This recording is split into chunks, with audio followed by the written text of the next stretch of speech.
What if everything you've heard about spiritual awakening is actually holding you back from experiencing one? No, it's not just for the religious or the elite. No, you don't need to meditate 8 hours a day. And yes, science is starting to back all of this up. So it is very, very real. Hi, Wounded Healers. I'm Brian Hogan, life coach, filmmaker, and clinical therapist. Welcome to another Wellness Wednesday, your weekly oasis at the intersection of creativity and well-being. Today, I'll bust 5 myths about spiritual awakening that can help you deepen your own. If you've ever thought awakening was out of reach, this video is for you. So use the knowledge of these 5 myths about spiritual awakening to allow yourself more liberation and ease on your own path to personal freedom, peace, and joy. Myth number 1, spiritual awakening is only for the elite. That's not true. That's never been true. Religions have sort of co-opted what ancient wisdom and spiritual traditions and ascended masters have been trying to tell us, which is that the kingdom of heaven is within and awakening happening from inside you. So we're sort of now seeing this kind of like democratization of awakening. It's about waking up to the truth of who you are and shedding all of the illusions that block it. Those illusions are born from culture, socialization, trauma, our own mental stories and false beliefs, the parts of us that hold our pain. And it's time to awaken.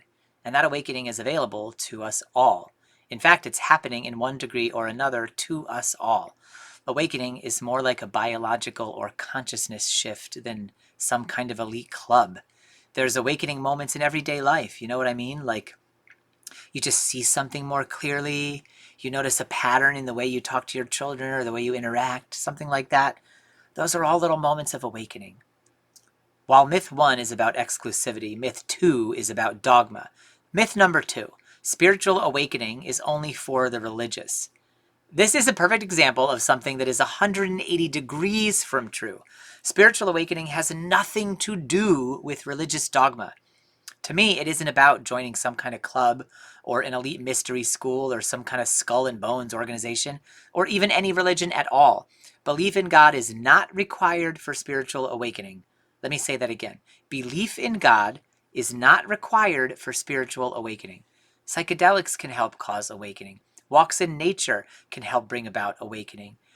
There are scientific methods being discovered and utilized right now that can help to bring about awakening. One scientific method is to simply try this. Ask yourself this question in a state of genuine curiosity.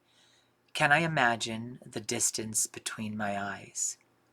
When done with genuine curiosity, this question can shift us. It brings our awareness to our third eye. It activates both the left and the right hemispheres of the brain.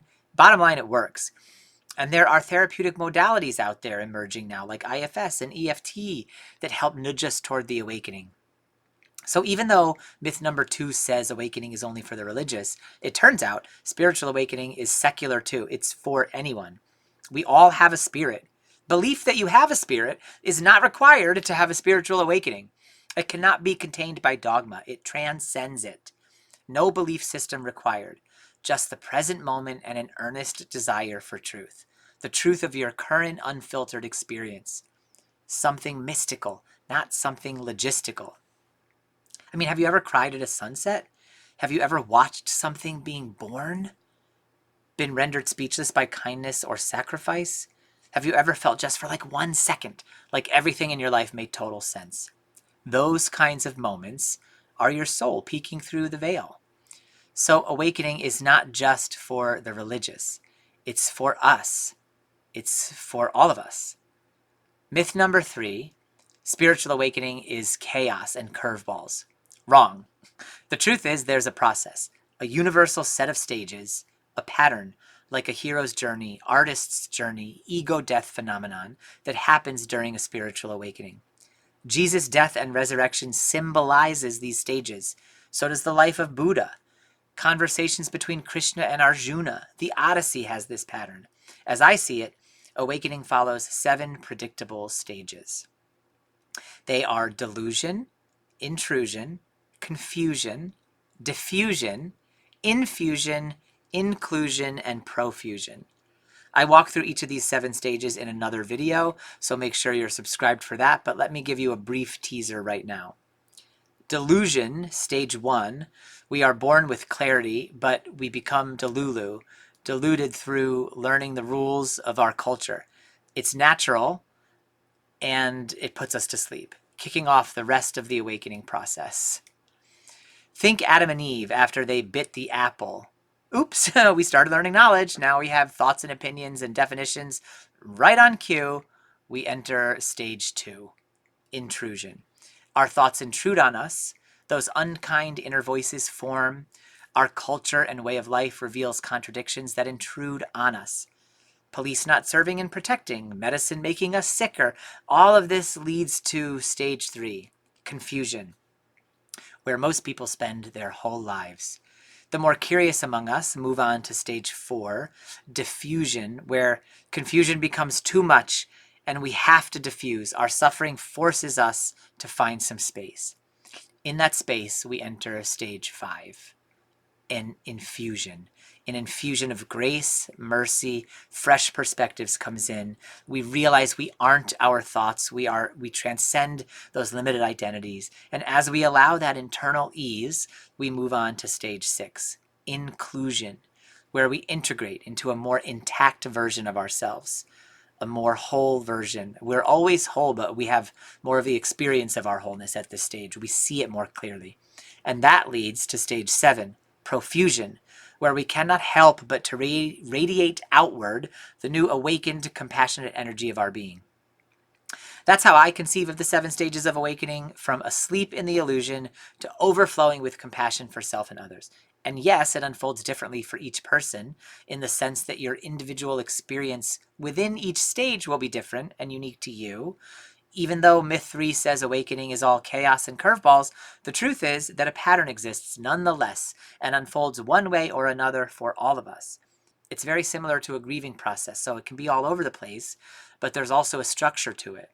And that should help us feel a little bit more empowered, because what you're going through, people have gone through before you. People will go through after you, and there have been guideposts left behind so you can know a little bit more about what to expect.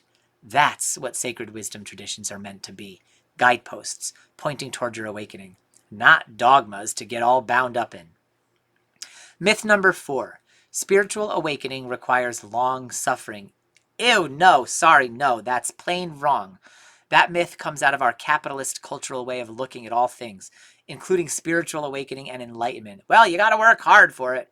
That's what we say, but it's not true at all, especially when it comes to spiritual awakening or any kind of pursuit of improved character. The spiritual grind is a myth. There should not be a spiritual grind. There is a spiritual law called the law of least effort, and we see this in nature. Trees don't take the most complicated route to the sunshine. They go directly toward it. Myth number 4 says awakening requires long suffering, but the truth is awakening is about dissolving suffering. Also, there are sometimes sudden awakenings and spontaneous insights that happen. Byron Katie and Eckhart Tolle are both examples of people alive on the planet now, having a huge, massive influence in nudging the awakening forward in their own way, and they had it happen to them spontaneously. So they did not have to go through years and years of arduous training and devoted practice to get there. They just got there. And they're also not religious. They are just ordinary people.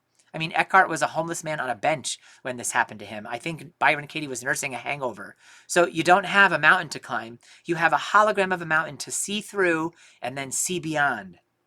This doesn't mean it will happen overnight, but it also means you don't have to book a flight to Tibet to get what you need. Awakening is possible for all of us and becoming more and more probable by the day.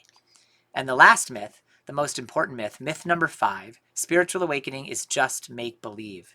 But that could not be further from the truth. There are disciplines out there now like psychoneuroimmunology, meditation research, neuroscience of consciousness, noetic research, and they're all studying this and validating how real awakening processes really are. Now look, these sciences don't claim to prove magic or enlightenment, not yet anyway, but they do validate the processes people describe during awakening. So awakening is not just make-believe. It's real. It's what Jesus went through. It's what Buddha went through. All the ascended masters who we now look at and say, they're gods, they're messiahs. They're like, no, we are just like you. You misunderstood the whole thing. We are gods. We are divine, just like you. They were just like us and they had an awakening. And so we too can have our awakening. These stories are not meant to highlight how special these men are, but the opposite. They are meant to reveal what is possible for us.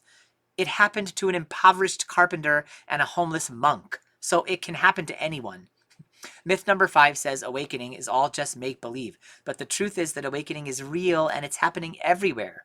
In fact, many of those ancient traditions and many indigenous traditions have said things similar about the fact that there is a massive species-wide awakening unfolding now on the planet, and we're all part of it. So don't let these myths hold you back anymore. Go toward yours, whatever that looks like. Here's one thing I really want you to know. There is no specific belief system required to have or lean into in order to encourage your spiritual awakening. You don't have to believe in God. It doesn't matter about any of that. You are a spiritual being having a human experience, and your awakening is part of your birthright. There's no need for a priest to be between you and it. There's no reason for a guru to be between you and it. There's no reason for even a tree, a field, or a meadow, or any other part of nature to be between you and your awakening. No God, no guru, no grind required. Just grace. Your awakening is part of who you are. You can just allow. So it's a natural and unfolding process. Embrace it. Blink your eyes open, stretch your arms up overhead, and say to yourself, it's good to be awake. We heal trauma. That's part of the awakening. We regulate our nervous system. That's part of the awakening. We apologize and take responsibility when we were wrong. Awakening. So which of these myths have you believed? Let me know in the comments and consider what might open up for you if you decided to believe something different. You don't need to chase enlightenment. You just need to stop believing in the stories that say that you can't have it. Drop a note in the comments if you're ready to awaken on your own terms. And if this shifted your perspective, send it to a friend who might need to hear it. That's how awakening spreads. Thank you, everyone, for being here. Until next week for another Wellness Wednesday. Peace, much love. I trust you, humanity. You've got this. See you in the next video. And remember, no God, no guru, no grind, just grace.